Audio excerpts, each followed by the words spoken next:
everyone, and thanks for tuning in today. I'm Steph, and I'm looking forward to chatting with you today about Gilmore Girls. More specifically, the Gilmore Girls Book Challenge, sometimes known as the Rory Gilmore Book Challenge.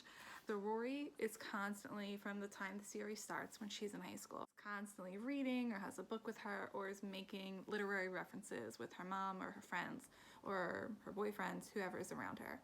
If you are like me, you are a fan of the series, but whether or not you're a fan of the series, if you are a reader, then you definitely might be interested in checking out this list. This challenged me to read more books that were never required reading in school, or classics I never got around to reading, or just stories that I've wanted to read one day. It kind of gives me an opportunity to prioritize some of those books and gives me a motivation to get to some of those books that I haven't had a chance to get to. It has all kinds of iconic literary works on this list. I started this book challenge about 4 or 5 years ago. So this is not new, but this is the first time I'm documenting it on video. And at the time that I started this, I printed out this list and I looked up to see how many books, number one, that there were. So on this list, there are 339 books. Originally, I had read 17 of them prior to wanting to make this a goal. So 17 of them I had already read. Since that time, I have read 64 of those books. So I have read a total of 81 books out of 339. I have also gone through the list, and there are a few that just seem like they're not for me. It's not a matter of not wanting to read them, but it's kind of like they're really not my style. It's kind of going to be like pulling teeth just to get through a book. So I've decided to eliminate 15 of the books. At some time I decide to go back and read them, then all for it. But I love to read books, and I have other books that I want to read outside of this list. So I'm not going to exclude the books that I want to read just for the sake of saying I've crossed off every book on this list. So this video is all about, out of the 81 books that I have read on this Gilmore Girls book challenge, which ones are my favorites so far. Number one is the Harry Potter series.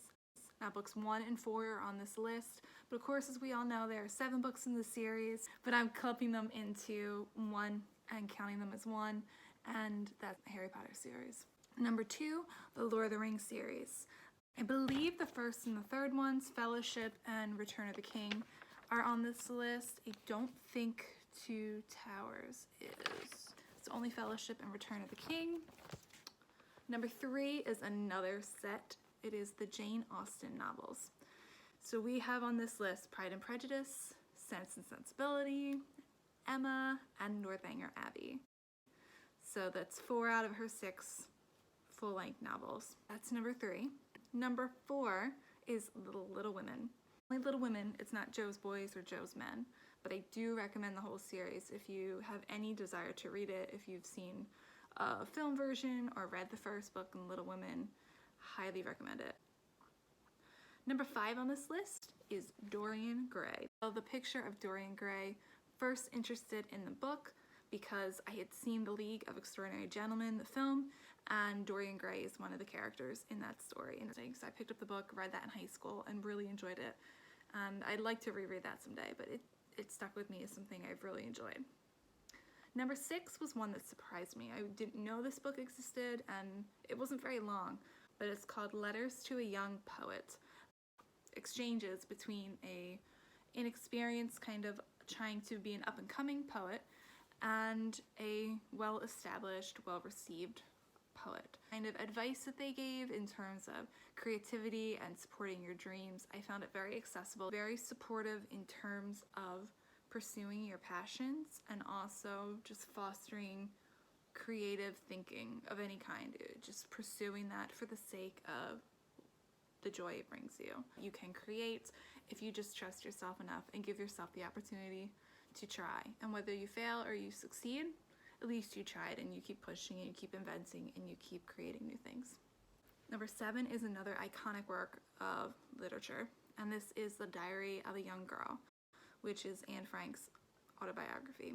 If you have any interest in reading this or have never had a chance to read it, I highly recommend it. If you have read the original, the book, there is a fantastic graphic novel. It handles the content very respectfully, very appropriately, and as Anne has a tendency to have this very vivid, creative, dreamer-like mindset when she is stuck in the annex for so long. That imagination that runs because she's so confined to a small area, her mind wanders and she imagines all these wonderful things, and I feel like the graphic novel portrays that so beautifully. So I definitely highly recommend it. I borrowed it from the library a while ago and it was fantastic. Number 8 is Tuesdays with Morrie. I was familiar with the author from The 5 People You Meet in Heaven. I ended up pushing myself to read it because it was on the list, because it was a familiar author. It was a phenomenal read because it was read, number 1, by the author. Describe his relationship with Morrie, to describe what he's learned from his experiences and conversations with Morrie just resonated with me. And the respect of someone who's older than you and what you can learn from them and the wisdom that they have gained during their lifetime was something that I thought was a really strong takeaway, and it just gives you all the more respect for elderly and aging and gives you an understanding that they certainly have a lot to give and a lot of knowledge and a lot to share. Something to remember of how important it is to value each person and not judge a book by its cover. Number 9, Jane Eyre. This is, of course, an iconic story. I think I've grown to appreciate this more as I've gotten older. I reread it within the past year and I felt I could appreciate more of the themes, could appreciate more of Jane's struggle as she grew older, and could also have more respect for her resiliency in the face of very trying circumstances throughout her lifetime, and could appreciate her standing up for herself, like sticking to what's right for her, whether or not that makes the people around her happy. Considering when Charlotte Bronte wrote that, that was not conventional. Many women did not have the opportunity to speak their mind and dictate what they wanted to do with their life. I've learned more about the genre and be able to appreciate it and kind of chuckle at the drama of it. It's a little bit gloomy at times, but I do think the overall story is well done, and I enjoyed it so much more as an adult than I did when I read it in high school. If you've read it in the past, it's been a while since you've read it, and maybe you haven't cared for it earlier in your life, maybe it'd be a chance to revisit it and see if you like it.